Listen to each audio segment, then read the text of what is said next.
autoridades de los Estados Unidos, Argentina, Ecuador, que han declarado al Cartel de los Soles como una organización terrorista, se reunieron para compartir estrategias en la lucha contra las organizaciones criminales transnacionales en el hemisferio occidental. En un evento allí en la ciudad de Nueva York, organizado por el Departamento de Estado, cancilleres, embajadores, funcionarios de alto perfil de América Latina coincidieron para destacar la actividad criminal del régimen de Nicolás Maduro. Quiero saludar a quien estuvo allí presente en esa reunión, justamente Pedro Ruchurto, coordinador de Asuntos Internacionales del equipo de María Corina Machado y de Vente Venezuela. Pedro, bienvenido, buena tarde.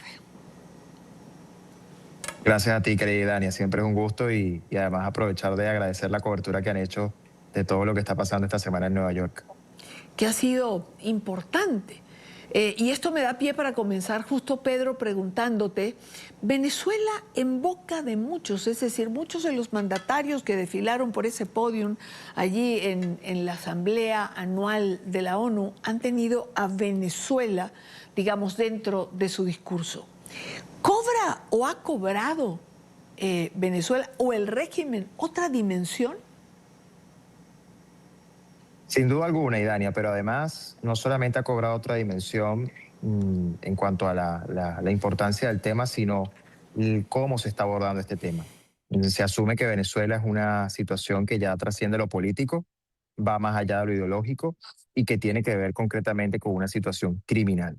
Y creo que lo estamos viendo en muchos países, lo hemos visto en algunos discursos presidenciales donde se habla de la situación de Venezuela en los términos no solo de violación de derechos humanos, represión, terrorismo de Estado, sino también en lo que representa como amenaza a través de sus actividades criminales, el crimen transnacional organizado. Así que, sin duda alguna, es un tema de discusión.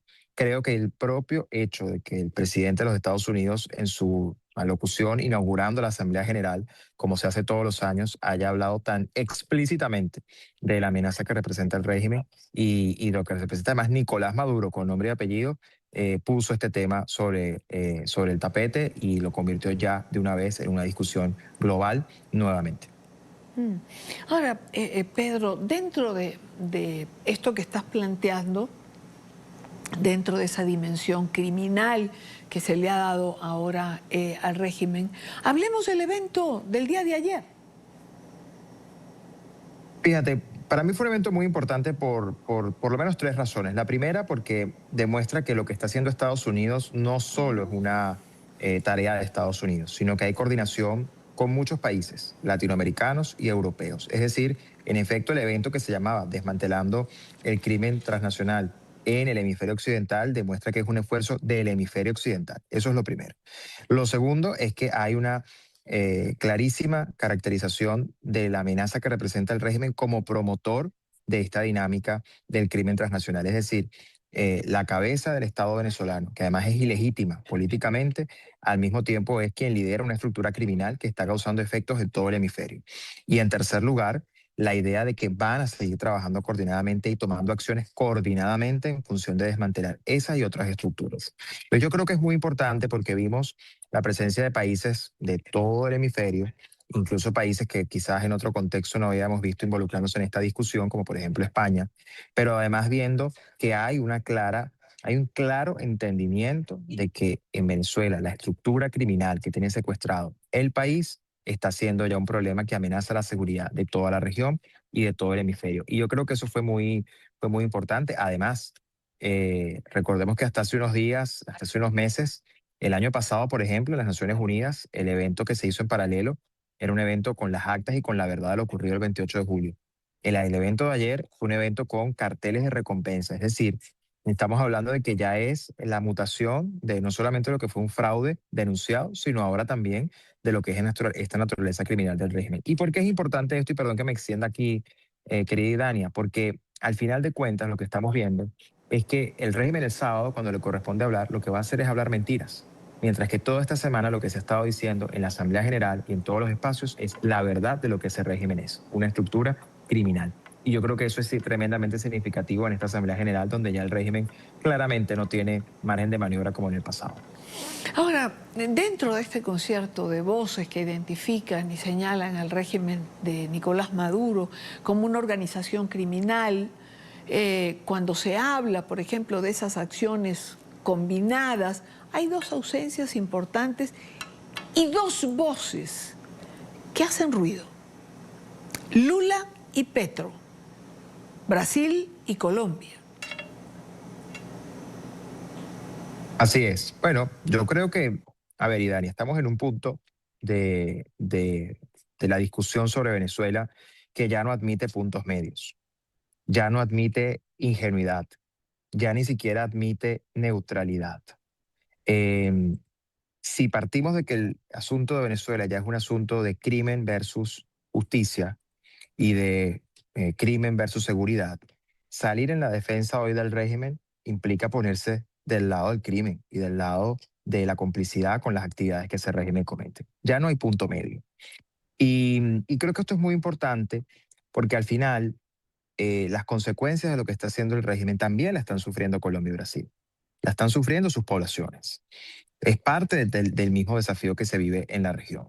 Y hay que decir también que al final de cuentas, yo creo que esto, y también lo hemos visto, trasciende a lo ideológico y daña. Ya esto ni siquiera es un asunto de escudarse en izquierdas o derechas, porque es que ya el régimen venezolano traspasó cualquier línea en ese sentido. Por lo tanto, yo dificulto mucho que cualquier país, incluso un gobierno de izquierda, quiera ser hoy socio de un narcoestado y de una narcotiranía terrorista como la que está siendo denunciada en Venezuela. Así que es un rol lamentable. Esperaríamos más. Yo también debo decir que creo que incluso en el caso, hemos visto casos interesantes, incluso el propio Brasil. Yo podría entender el rol del presidente Lula ayer en la Asamblea General narrativamente, su discurso, pero también el propio presidente Lula hace unos días y su gobierno dijeron que no se iban a meter en este asunto. Por otro lado, sí veo lamentablemente al gobierno colombiano pues de lleno involucrado en esta dinámica de defensa del régimen. Creo que Brasil está jugando un rol un poco más inteligente porque entiende el costo que implica asociarse con un régimen como el criminal de Venezuela. Pero en cualquier caso, insisto, ya no estamos para jugar el juego de la neutralidad. Bueno, creo que ese tiempo de la neutralidad ha quedado de lado, Pedro, ¿no? Evidentemente ser neutral frente a lo que está ocurriendo en Venezuela y no asumir posiciones contra el crimen organizado puede traer un costo en la relación del país que asuma esa posición con los Estados Unidos. No solamente eso, sino que también esto tiene consecuencias dentro de sus propios países, insisto, sobre todo en contextos o lo que llamamos ciclos preelectorales. En Colombia hay elecciones el próximo año, en Brasil también viene un proceso electoral, de manera que la gente también saca cuentas. E insisto, ya esto no es Colombia o Brasil del lado de un gobierno de izquierda en Venezuela. Ojalá ese fuera el problema de fondo. El problema de fondo es que es aliarse a una estructura criminal, que además no solamente es corrupta, que ya de por sí es suficientemente grave que sea corrupta, es que es narcotraficante, está promoviendo terrorismo de Estado. Entonces, cuando llegamos a este punto de la discusión, ya no puede haber aquí ni siquiera una idea de solidaridad de ningún tipo. Hay que asumir una postura muy concreta y muy seria porque, insisto, esto está teniendo consecuencias, la dinámica criminal del régimen está teniendo consecuencias en todo el hemisferio, en todas las sociedades de la región y evidentemente en Estados Unidos, que por eso ha decidido actuar como está actuando, porque ya identifica esto no solamente como una tiranía terrible en Venezuela, sino como una tiranía que además le está provocando directamente consecuencias dentro de su país. Pedro, no quiero despedirte sin que hablemos de Richard Grenell. Hoy se ha publicado un segmento de una entrevista hecha por una cadena estadounidense donde Grenell ha señalado que él visitó Venezuela, se reunió con Maduro en algunas oportunidades por solicitud del presidente Trump y ha dicho que sigue hablando con sus funcionarios. ¿Por qué insiste Grenell en remover todo esto de sus visitas a Venezuela en el momento en que fue? Bueno, y Dani, a ver, yo no voy a especular sobre, digamos, el funcionamiento de una administración de otro país. Obviamente en las administraciones hay puntos de vista, hay matices, hay gente que puede tener vías de comunicación. Yo lo que sí creo que queda claro es que esta administración ha sido muy nítida en su posición sobre Venezuela, en múltiples voceros, en sus múltiples vocerías, con múltiples responsabilidades.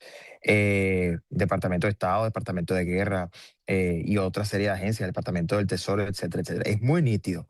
Ahora, el por qué, entiendo que fue una pregunta concreta que le hicieron y él sencillamente lo que reconoció es que tiene un canal, que es un canal que además todo el mundo sabe que existe. Él nunca lo ha negado y nadie lo ha negado. Ese canal ha estado allí, pero el propio régimen ya dijo que ese canal no está funcionando. El propio régimen lo dijo hace unos días, porque evidentemente hay una posición de la administración muy nítida, muy clara, en la cual ese canal hoy no representa posibilidad alguna de, digamos, de interlocución. Entonces yo lo que creo es que tenemos es que seguir las señales que estamos viendo de parte de toda una administración que ha decidido avanzar contra una estructura criminal y evidentemente, bueno, que cada quien puede tener contacto con otra gente, pero al final yo me quedo con lo que estamos viendo en las acciones y en una doctrina que está clarísimamente definida y que tiene hoy el Caribe como epicentro en vista de lo que representa el régimen venezolano para la estabilidad, o en este caso la inestabilidad de todo el hemisferio y su seguridad.